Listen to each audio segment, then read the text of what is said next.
Good morning everyone and welcome to the Stock Management 101 lesson.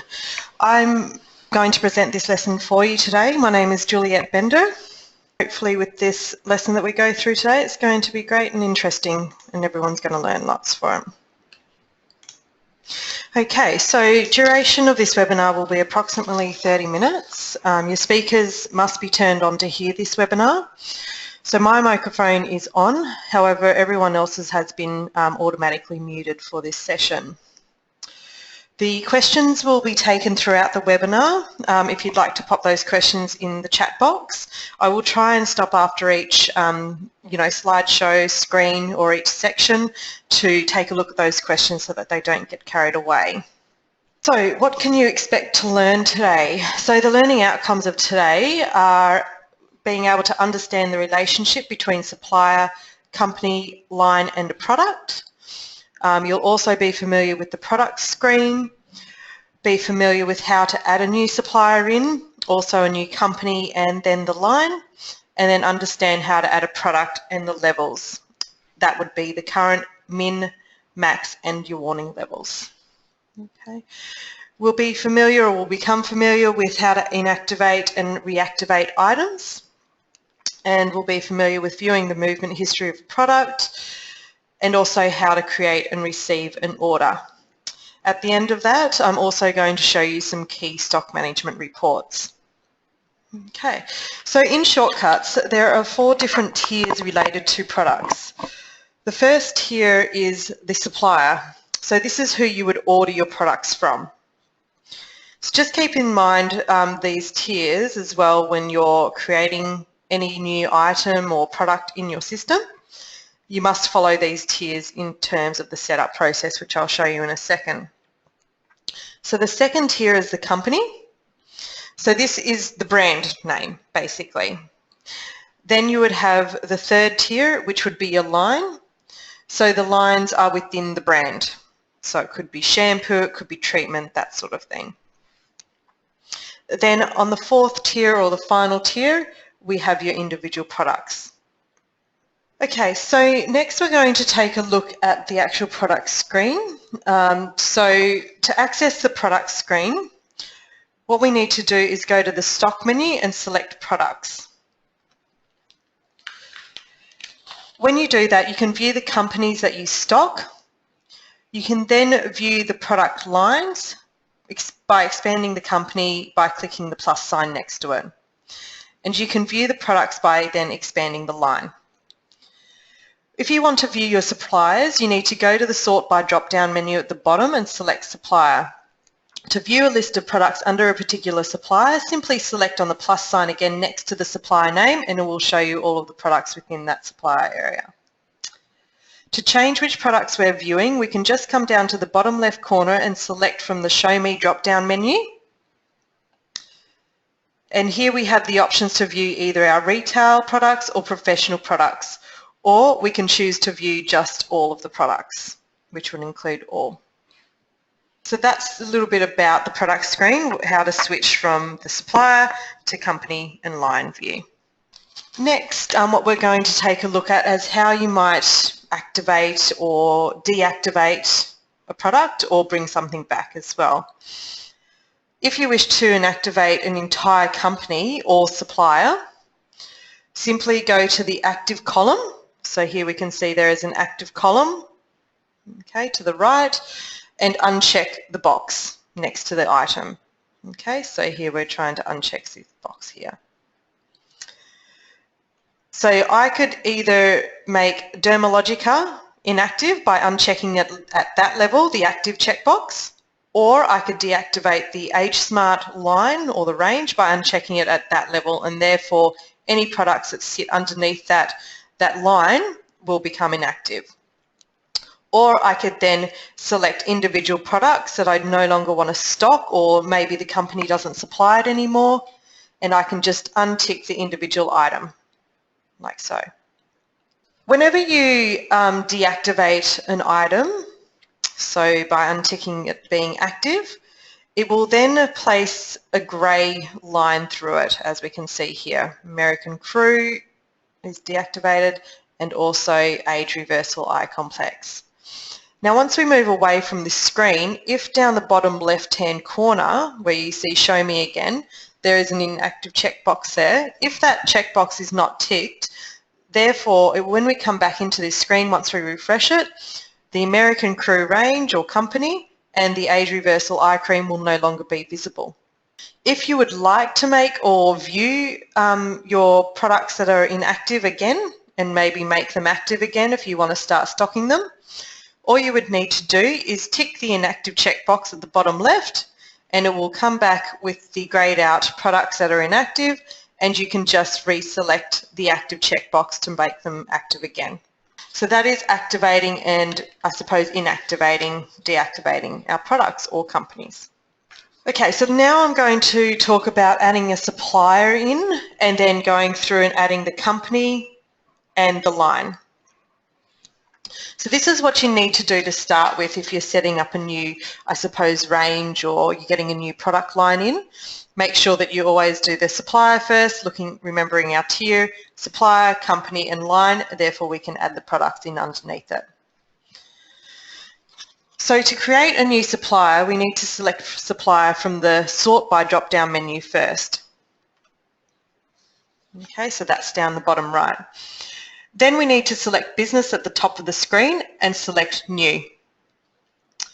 Now we have done that, we can enter the name of our supplier in.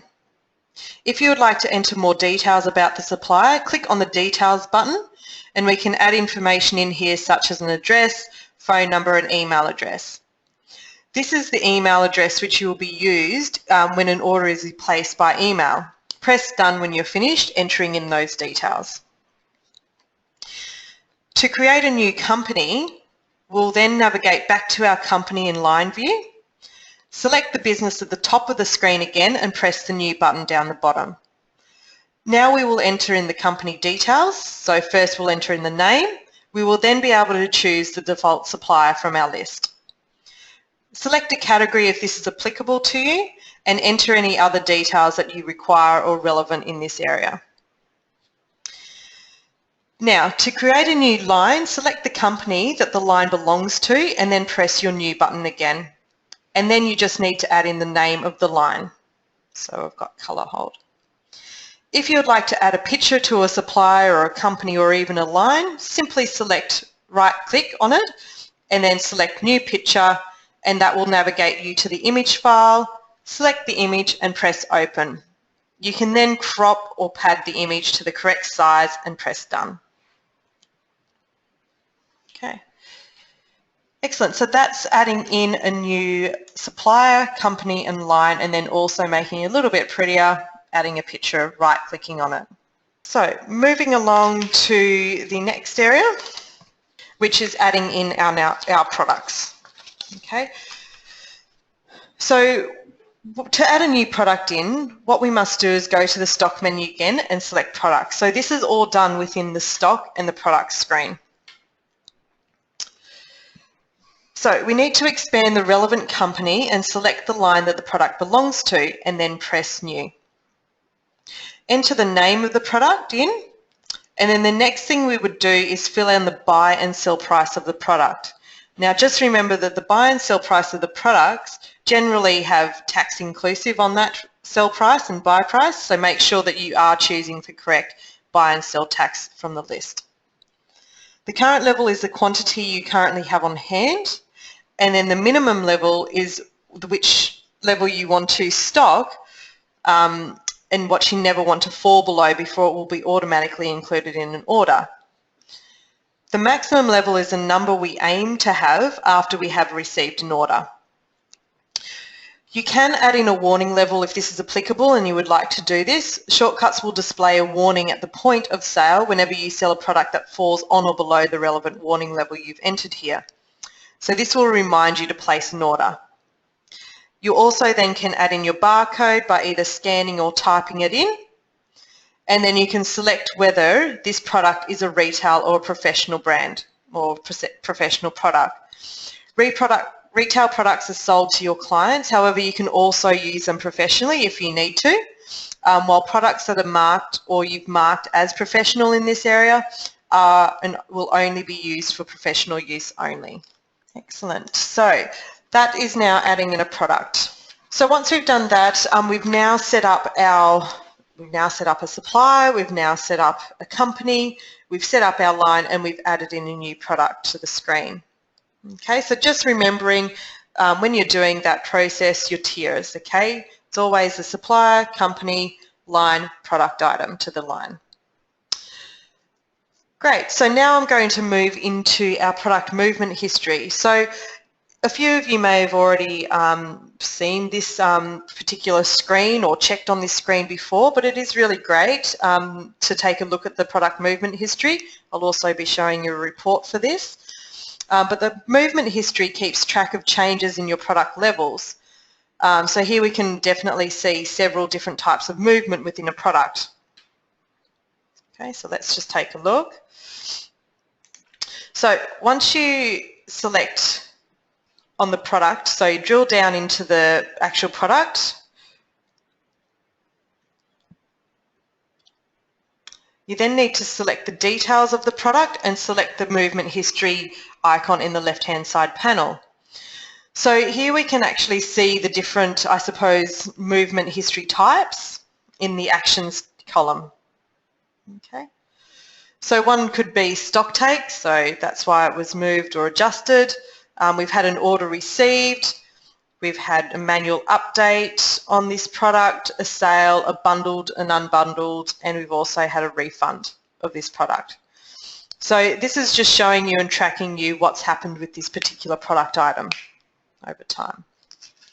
So creating an order is the next thing that we're going to look at, or next area. So there are, I suppose, a few specific steps, but we try to make it as simple as possible. Okay, so first of all, to make or to start creating an order, you need to go to the stock screen, so the stock menu screen, so the right-hand side tab, and select ordering within there. Okay. First, select the supplier at the top of the screen. So this will be who you want to make your order with. Press the new button at the bottom, and then you'll need to choose what order type. Products will be automatically added to this order if they have fallen below the minimum level that you set. If you would like to delete a product item out, you can use the delete button to remove items from this order easily.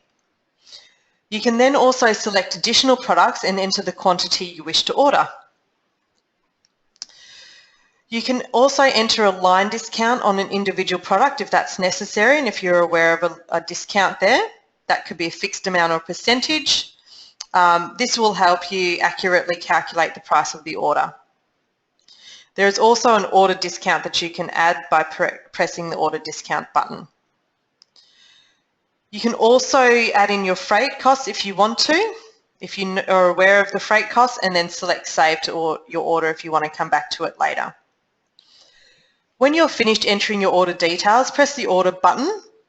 You will then need to select yes, we wish to proceed with this order.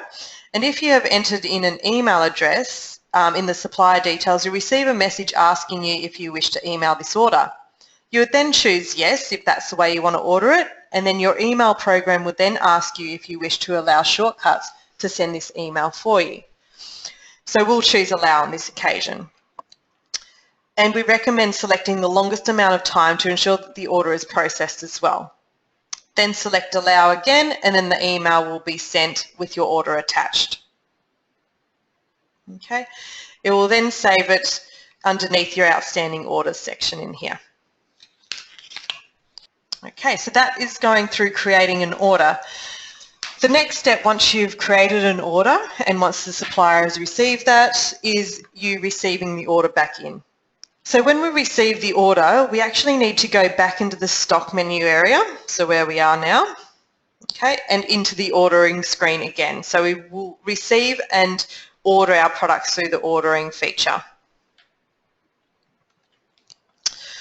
When we're in there, we'll then select our order from the outstanding section and press receive. At this point, if there are any changes in the items which were delivered, we can then edit the order in here as well. Okay.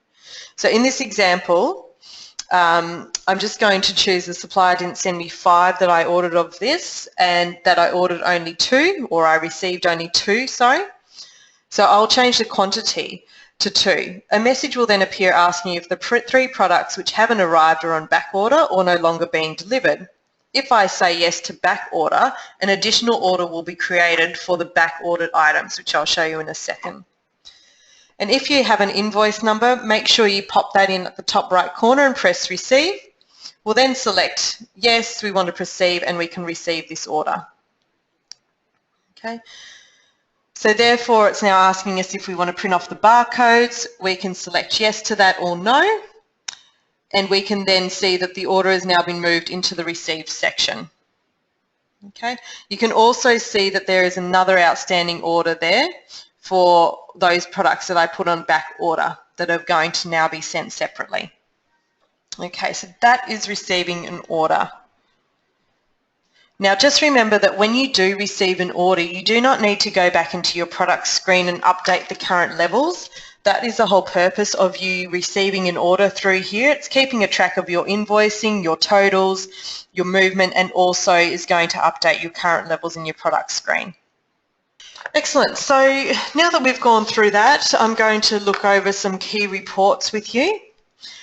So we have 5 key reports for the stock. There's obviously a lot more, but these are probably the 5 key reports that we've been familiar with, okay, and that we want you to be familiar with as well. So we've got, first of all, the outstanding orders. So this, this particular order or report is a list containing all orders that have not been received. We will have the order number. It will include the order date, company name, and product details. The totals for the quantity will also be shown. The tax and the price are given for each company in the final total for the business. Okay, so that's in your outstanding orders. You can also take a look at the stock received report. So this is a list containing all orders that have been received and invoiced for the specified date range that you choose. It will have in there the invoice number, the invoice date, the company name and product details, and it will also show the totals for quantity, by price, tax, and the price, okay, are given for each of the companies if you've done multiple, and the final total for the business. Okay. You then have also your stock received summary. So this is basically a summary of all orders that have been received and invoiced for the specified date range. The total amount ordered from each company, business, and freight totals will be given as well. Then this is the next one is your stock movement history report. So again, this is looking at the details of all stock movement, and you can choose a date range in here. Okay. The final one is your stock control report. So this is a great report to look at. It indicates the current levels, your required levels, okay, so your max levels, what is currently on order, organised into company and lines for you. For each of the products, the cost price and the value on hand for each of these will show for the line and the company as well. On the last page of the report, it displays the total amount in stock, on order, and the value on hand. So this report has a tree structure allowing the user to easily view particular companies or lines as well. Okay. So to get into the reports area, if you're not familiar with the stock reports, you just need to make sure that you select on your menu bar or the navigation panel in your shortcuts, select the Tools tab and then select Reports. You'll be displayed with this report screen on the left-hand side, and select the stock category, and you'll find the reports, individual reports underneath that. Okay, so in summary, what you've learnt today, we've learnt the relationship between the supplier, company, the line, and the product. We've also learned how to access and view the product screen, okay, how we can add a new supplier, then a company, and then a line in as well. And from there, how would we add a product, and also the levels, current, min, max, and your warning levels. We also should know how to make a product deactive or make it inactive. And also if you need to bring a product or I suppose a company or a line back, you can reactivate those items again to make them active. We've also seen how to access the product details screen so that we can view the movement history of a product, and also how to create an order and receive an order as well. And then we've just taken a look over the few key stock management reports at the end. Okay, so that's coming to an end, our stock management or a stock inventory 101. Would anyone like to pop in the chat box any questions that they have? I didn't see any along the way, unless I've missed some. But if you'd like to just pop in your questions into the chat box if you have any, I'd be glad to answer those for you now. So I've just got one question here. Can I add, or can you add 2 suppliers to a product? So you can't by default add 2 suppliers to a product, but if you would like to order a product with a different supplier, that's not a problem at all. Generate the order for the supplier. So start by selecting, your supplier at the top, create new. It would just be a matter of adding your products in manually that you wanted to order with that supplier. So it's not going to populate the products automatically, is what's going to happen there if you need to order it with another supplier if the supplier isn't the default of that product. I hope that has cleared up that question for you. Okay, so just another question we have here. Can you apply retail stock discounts to an individual client? So by this question, I'm assuming that you're wanting to know if you can apply a discount to a retail stock just to one client. Look, you can do that if you set up a discount reason, or if you wanted to use, if you've got a few clients that receive a discount on a particular product, you could also use your clubs for that as well as an alternative. But your discount reason, you would have to create a discount for that particular client and say whatever the discount reason might be, loyal client or VIP client or something like that, and then add in the value that the client should get discounted by, so 10%, 5%, whichever you need to. And then that way, at the point of sale, you can apply that discount to that individual client. So I hope that answers your question there about can you apply a retail stock discounts to an individual client.